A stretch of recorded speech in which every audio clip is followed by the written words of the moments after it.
Hi, this is Laura at OPLIN, and in today's video, we're going to take a look at the revision log message field that you'll find on many of your content types. So let me move my recording over a little bit.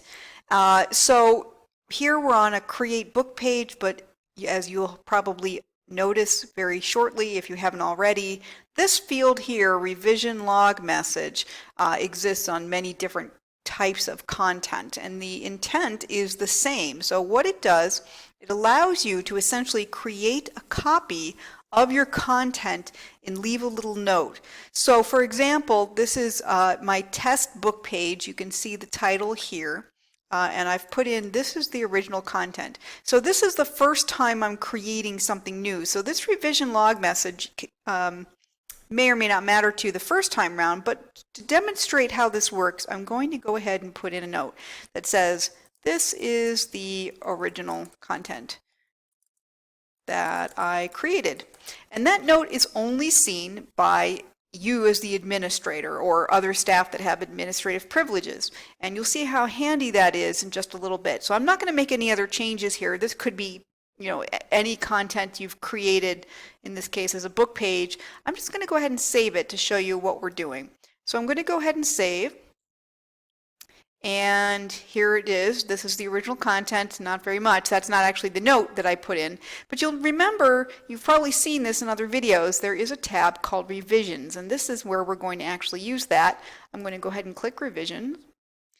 And you'll see that there is one draft here, essentially, which is the original one that I created. It's the current one in use. Now, let's go ahead back to the Edit tab. And this will soon become very clear about how this works. And I want to make changes to this. So notice also, by the way, this will generally be checked by default, create new revision. So every time you make changes to this content, the new revision will be added to the log.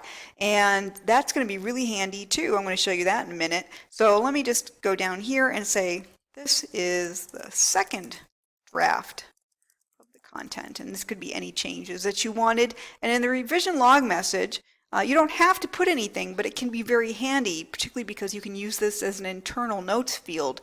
So I could say, Dawn, I changed this by adding a second line to the content. I'll move my window over a little bit. There you go.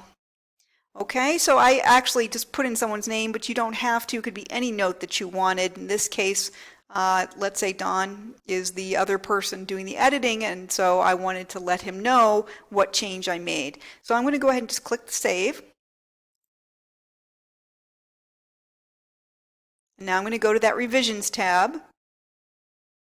And now we have two revisions in the log. There's the original down at the bottom. So this is always going to be in reverse chronological order. So the newest ones will be at the top.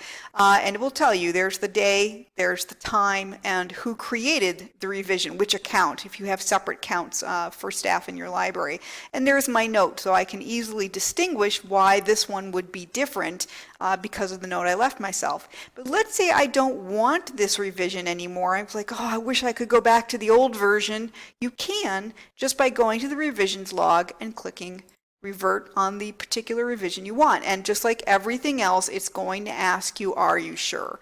So we're going to go ahead and click revert. And now our revision log has changed yet again. Now there are three. There's the original, there's the second line that I added, and then it will also show you, hey, you just reverted this. It's a copy of the revision from the specific date and specific time. So you can revert your content. Now you can also delete revisions, although we probably won't recommend that to you. But if you wanted to, for example, get rid of the second revision entirely, I could just click this little arrow here next to it. Revert is not the only option here. You can also click delete. So you can get rid of these if you want to clean up your log a little bit, but each one of these constitutes a copy of the content. So if I wanted to edit specifically this latest revision, of course I can just go up here to this and notice there's no second line here in the body field because we reverted back to the original content. So that is a quick overview of the revisions field. You are free to use it or not use it as you'd like. Thanks for listening.